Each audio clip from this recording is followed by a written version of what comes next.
Thanks for joining us.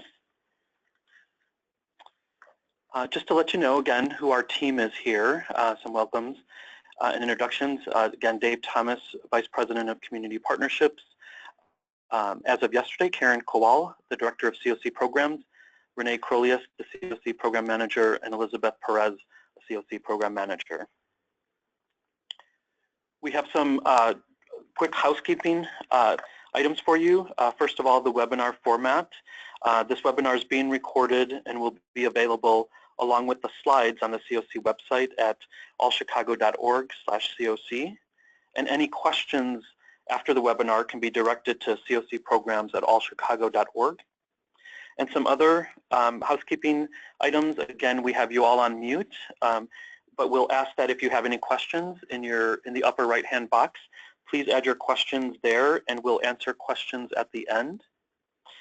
And then also on the right-hand side, you should see some links to handouts of the slides, a PDF of the actual application, and a PDF of the spreadsheet, the budget spreadsheet should be up on a link as well.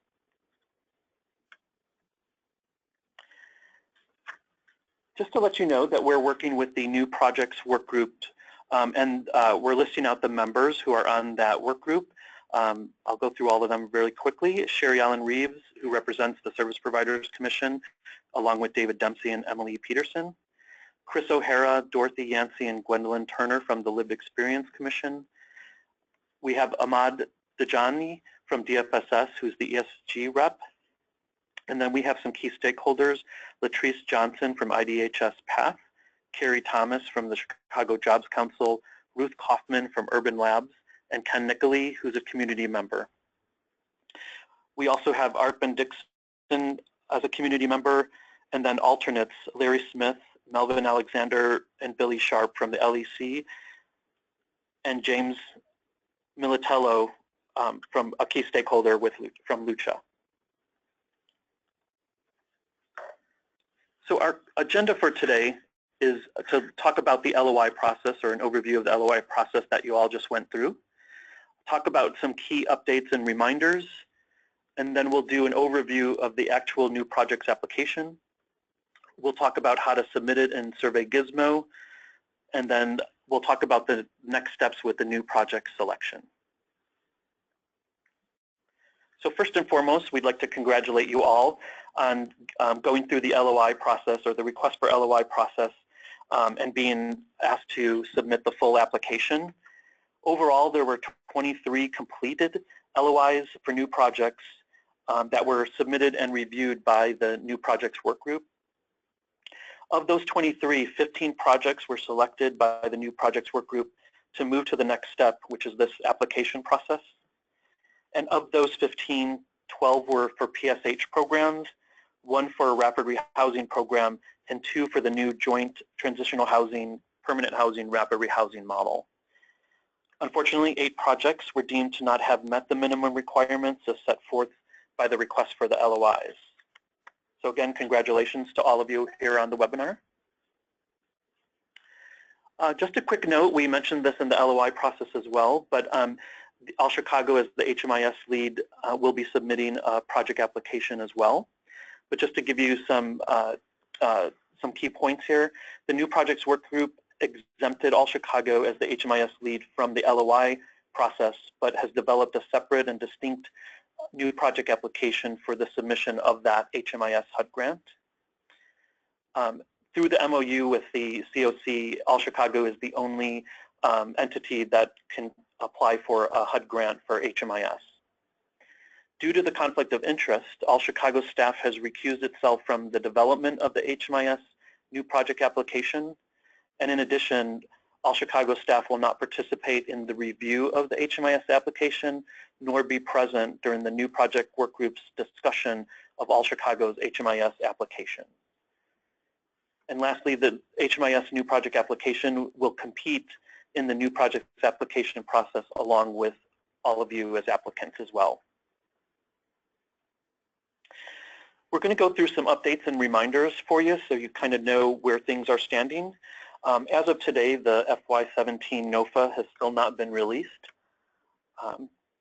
And the new projects work group, though, even though developed a timeline anticipating that the NOFA would be released in early June, still decided to commit to their original timeline for the selection of new projects. Bonus project funding amount is still unknown at this point. Again, once the NOFA is released, we'll be able to let the community and organizations know what that amount is. But we still do know that, and we said this in the LOI process, that the funding for new projects from reallocation remains at $540,222. Once the NOFA is released, or once the bonus project funding is announced, the new projects work group will then determine the number of projects to be funded. New project applications should be based on the outline provided in your LOI submission. So we ask you to stick to the nature of the LOI that you completed when you fill out the new project application. And then as we stated in the LOI process, but to reconfirm here, that selected projects may be asked to scale up or scale down their project depending on how much bonus project funding we may get as a CoC. In addition, the Hearth Funding Opportunities Task Group will be developing the ranking priorities in June and July to be recommended for approval by the CoC Board of Directors. And then the Hearth Funding Opportunities Task Group will determine within that process how these projects will be ranked. We ask you to keep a lookout for a possible July CoC Board of Directors meeting. They usually meet every other month, but have tentatively decided to meet in July. Once we have more details about that, we'll pass that along if you're interested in attending. But that July meeting would be to approve new projects and also the ranking priorities from the Hearth Funding Opportunities Task Group.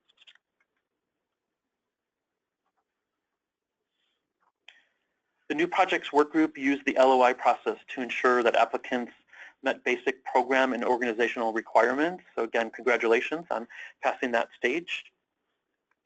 And this process now, the new project application, is the opportunity for projects to provide more in-depth details about their project, including its connection with Plan 2.0, alignment with local and federal goals to end chronic youth and family homelessness, as well as contribute to the coordinated entry system.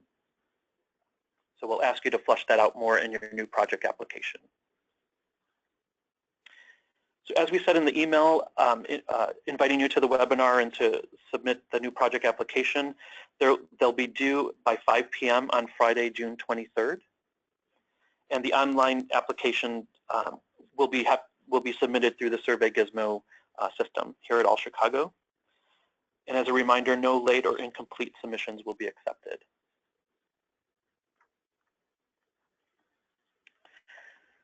For the new project application, please refer to the application instructions for minimum threshold requirements and essential program elements for the program model or for the project model type for which you're applying. So if you've applied for PSH, we again have the program models chart for PSH and so on.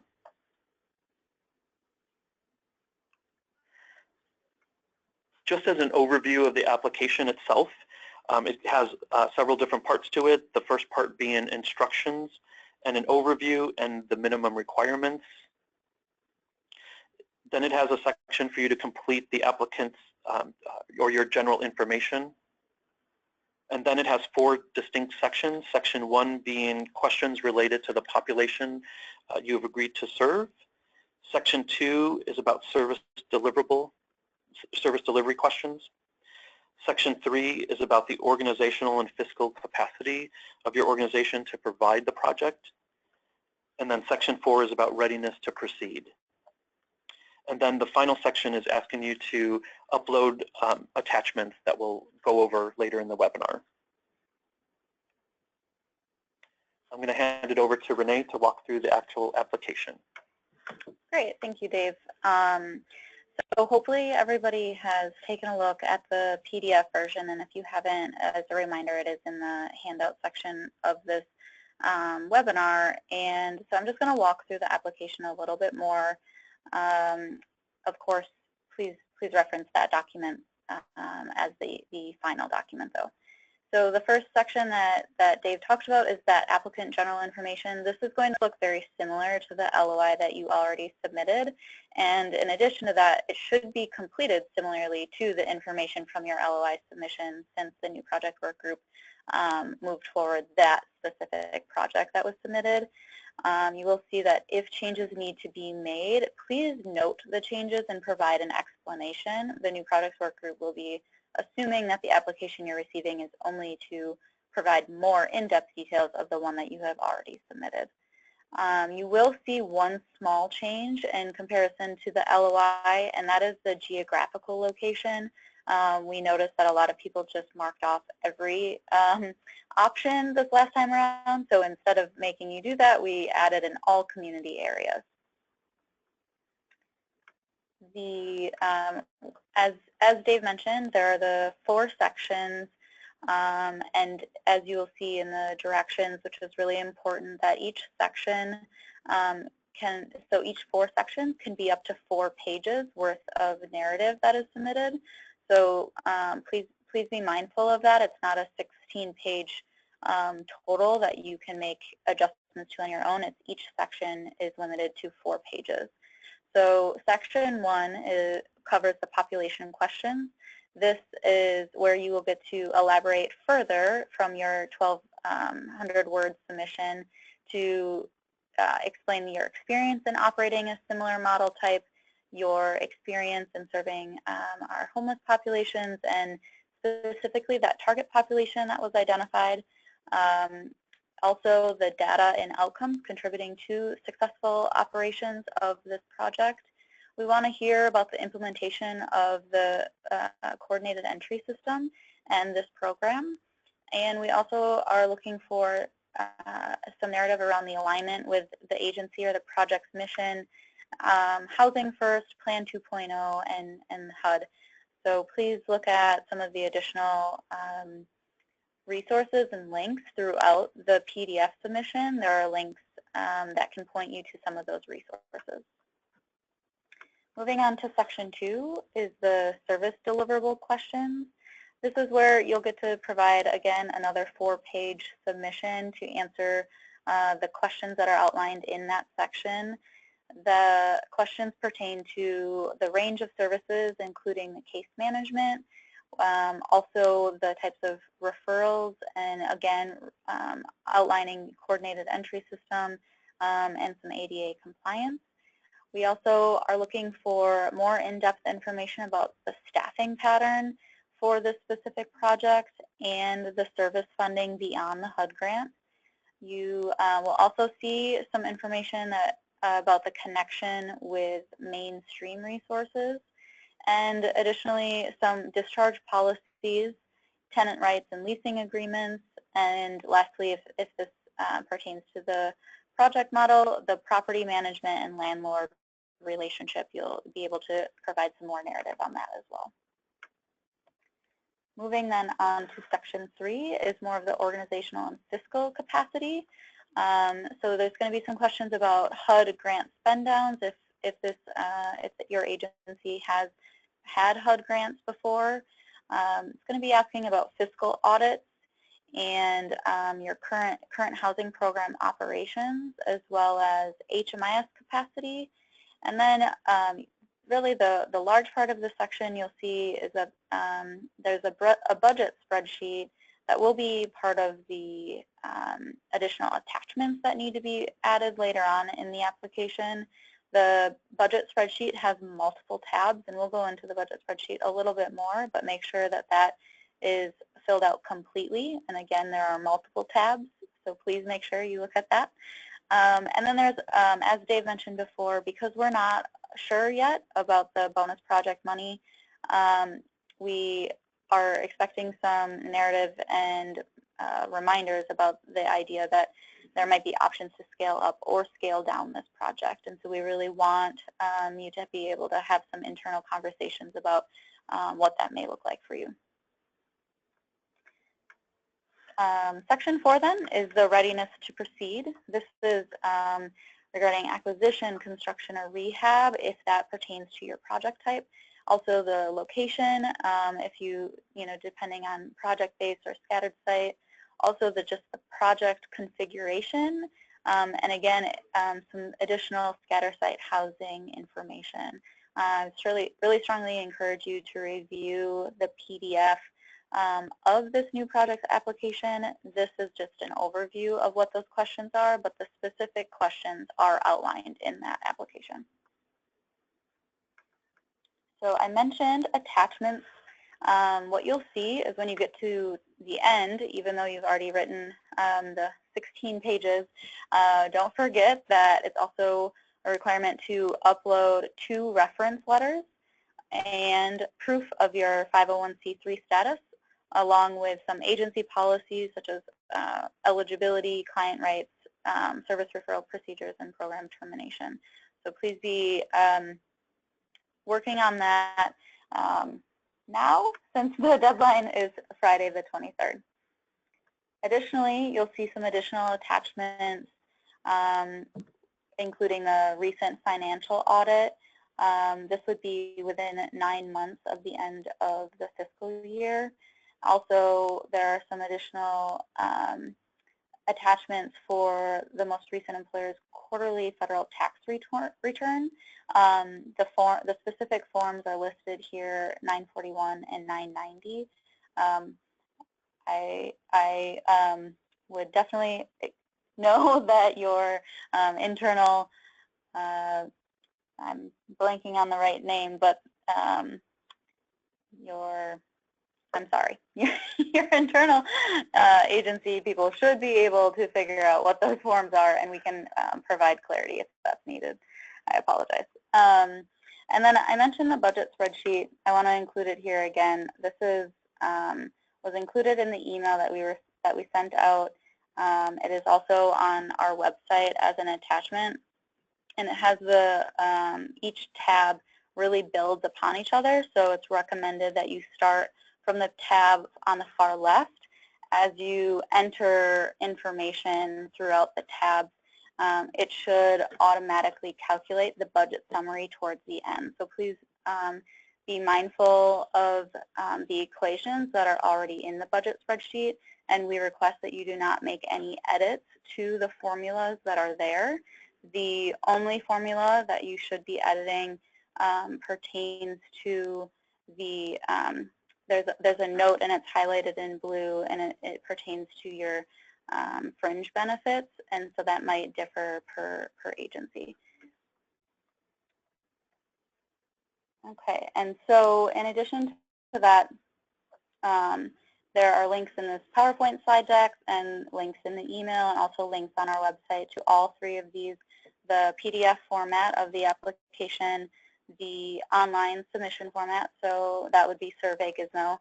You are able, we'll go into that, but you are able to click on that and start looking at the online submission, and if you need to, and then the required budget spreadsheet. And then just in case, please remember that they are due no later than Friday, June 23rd at 5 p.m. Great, so now we'll move into SurveyGizmo. One thing that we wanted to point out is when you're uploading the attachments, you're going to see this little icon that says Browse. Please click on that. That should open up a box for you to be able to search your desktop or your internal hard drives to find the attachment that you're looking for.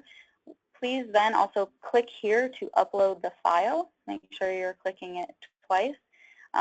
What you'll see below is click Browse to find the document, and then once it's completed, you should be able to see this icon on the bottom. You can see it on our screen here that says like HMIS utilization threshold. Sometimes when I've done it, I've been alarmed because you see that little red X box. That is supposed to be there. This means you have completed that upload. If for some reason you accidentally clicked the wrong file, that red X is the way that you would cancel that upload attachment and start over. So please know, once you see that icon, you have actually completed the upload. You'll also be able to save and continue later by entering your email address at the top of the page. Sometimes you kind of have to hover over the top of the page for this option to appear. And of course, we would encourage you to not necessarily go into SurveyGizmo until you're ready to start the application, but you can do so, and you can go back and save and continue. We would prefer, instead of going on into SurveyGizmo to look at the application, to use the PDF because it is right from SurveyGizmo. And as we said again, the PDF version is available here and on our website.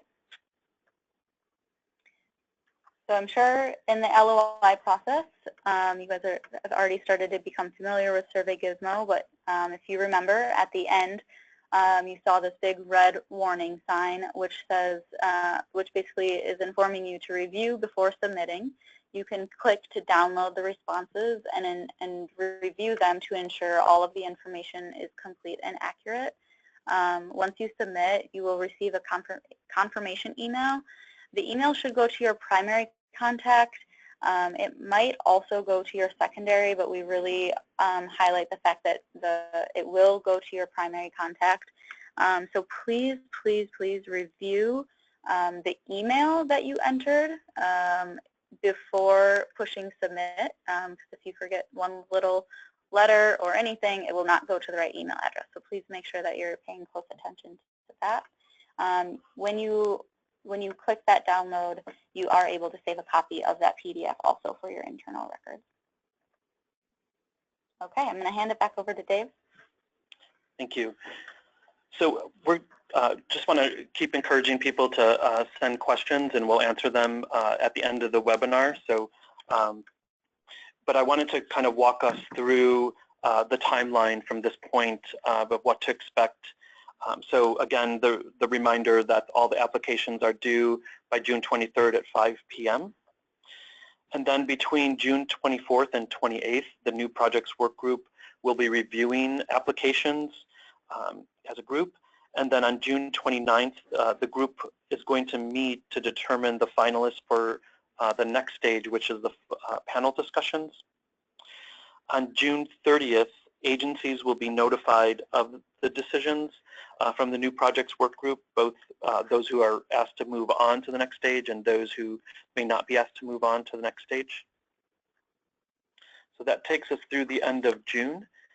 In early July, on July 6th, finalists will be asked to give their in-person presentation to the new projects work group. Hopefully everyone still has that date set aside on their calendar at this point. We mentioned that in the LOI process, and just confirming it here that July 6th is the only date where in-person presentations will be the only date where those will be done. And then on July 7th, agencies will be notified of the decisions. And then at some point in July, I mentioned this earlier, there'll be a CoC board meeting for approval of from the new projects work group that will make the recommendations about what projects should move forward to be funded. The board is the last, gets the last say in that process. And then depending on the NOFA's release, All Chicago will then work with the new projects for eSNAP submission. We anticipate that being at some point in July. Obviously, we won't know the exact dates of that until the NOFA is released, and then we'll be able to kind of determine that with the new projects that have been selected. And then finally, just some resources to share with you again. They're here in the slide. Our website, contacting our general email account, cocprograms@allchicago.org. And then if you need to reach either myself or Renee, you have our email addresses there. We highly encourage that you look at the HUD interim rule that guides a lot of how the programs can be funded and what they're funded for, just to make sure that your program's in alignment with HUD requirements. Again, the NOFA hasn't been released. Once that's released, we'll share that with everybody in this group. And you can start to look at the eSNAP's instructional guide for new projects. That'll be important and give you a heads up or a head start for when you have to submit into eSNAPs. And then there's also a budget informational instructional guide for eSNAPs. And then we also highly encourage, if you haven't already, to look at the program's model chart for the models that you're applying for. Great. One thing I'd like to add is the HUD interim rule is the last tab in the budget spreadsheet and has a lot of the budget eligible costs there. So please utilize that resource for the budget spreadsheet. So we'll take questions.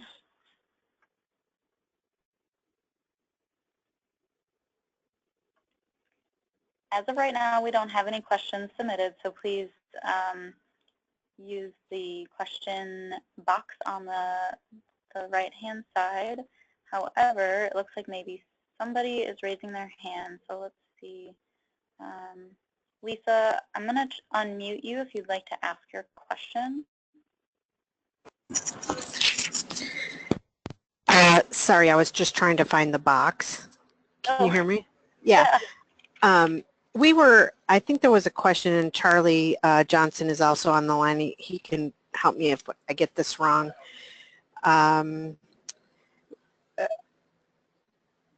There were a couple of questions that we had. You know what? I'll jump off and look through my notes. Let somebody else take the time. Thanks. Okay, no problem. If anyone else would like to submit a question, or similarly, we can unmute you if you'd like to ask your question. Just please raise your hand so we know who has it. We'll wait a few minutes, but we haven't received any questions yet.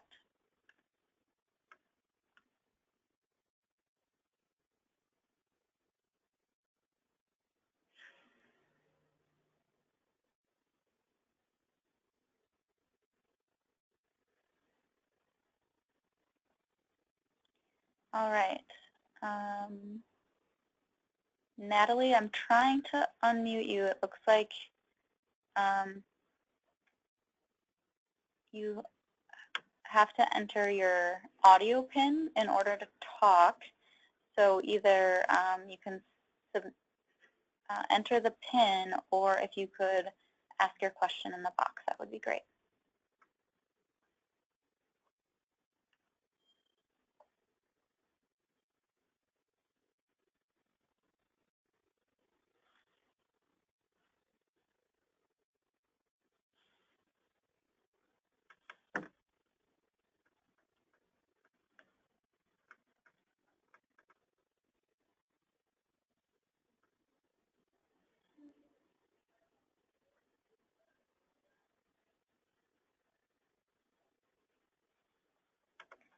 Okay, so the question came in, can you share any information about the presentation? We'll be posting the presentation on the website after it's complete. Just give us maybe 12 to 24 hours to get that posted. I'm wondering, I think that's a great response. I also think she just added length. So I think maybe the question is, can you share information about the in-person presentation on July 6th?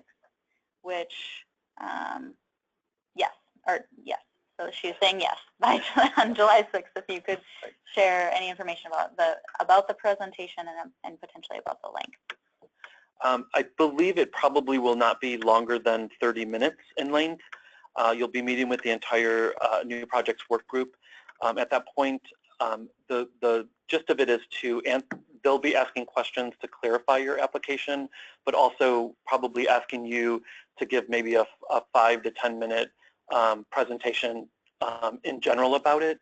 Even though we've read it, it's just always nice to hear from the project themselves to just give an overview of the program verbally, and then we'll ask some clarifying questions based either on your presentation or questions that came up as we reviewed your application, all in order to help us make sure that we're understanding the project as you're intending it to be, so we can make a thorough, educated decision. Great. And an additional question is it limited to one person presenting, or are more than one allowed per project? No, you can have other staff there. We asked, just because of space, maybe no more than 3 people per agency. Thank you, Natalie. Those are great questions. Again, please feel free to raise your hand or submit questions in the question box to the right-hand side of your screen.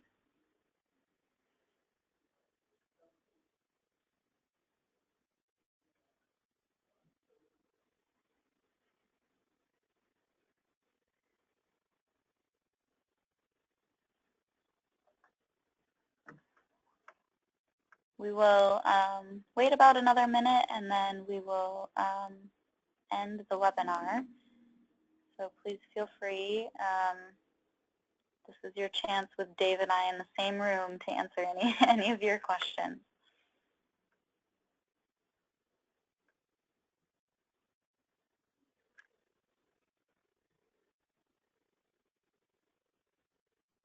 Okay, so it looks like for the letters of reference, or the reference letters, who should they be addressed to? You can address them to the new projects work group in general, and they would be submitted as attachments in the overall application. Great question.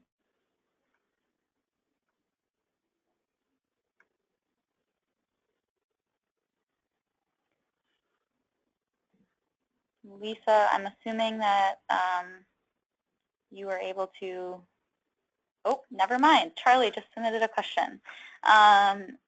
In section 3, question 3, the application asked for housing programs that are operated. Are you looking for just CoC housing programs? For example, we are a housing developer, and this would be our first Chicago CoC funds, or do you want to hear about other housing developments? So we're going to take a look at the question, Charlie. We're going to look at the question specifically so we can make sure that we're answering it.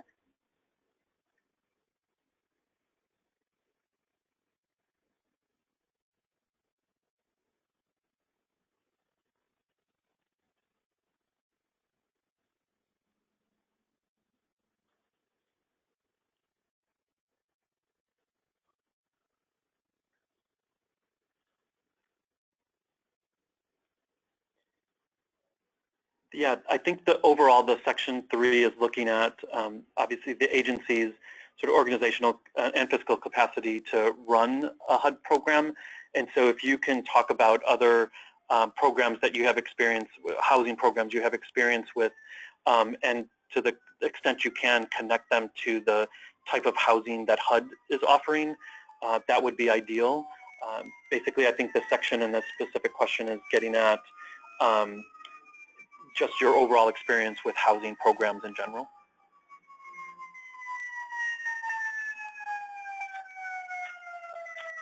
Sorry for the background noise.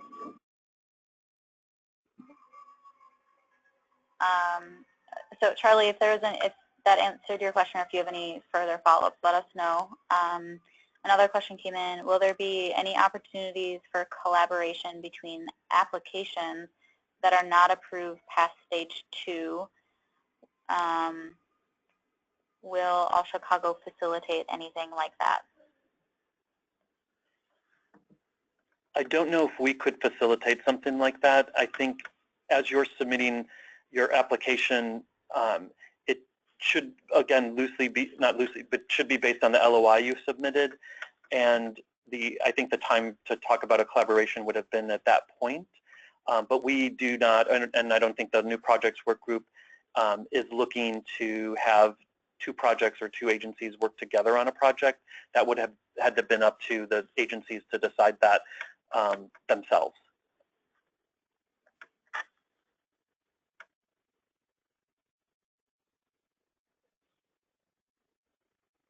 Great. We'll give a couple more minutes for, I if anyone's currently typing a question, and then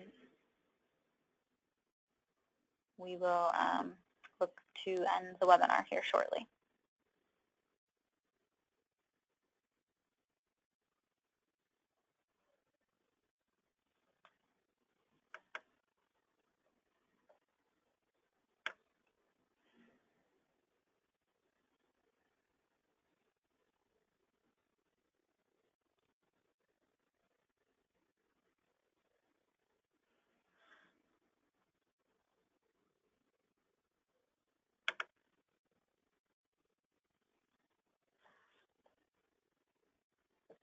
Any last questions?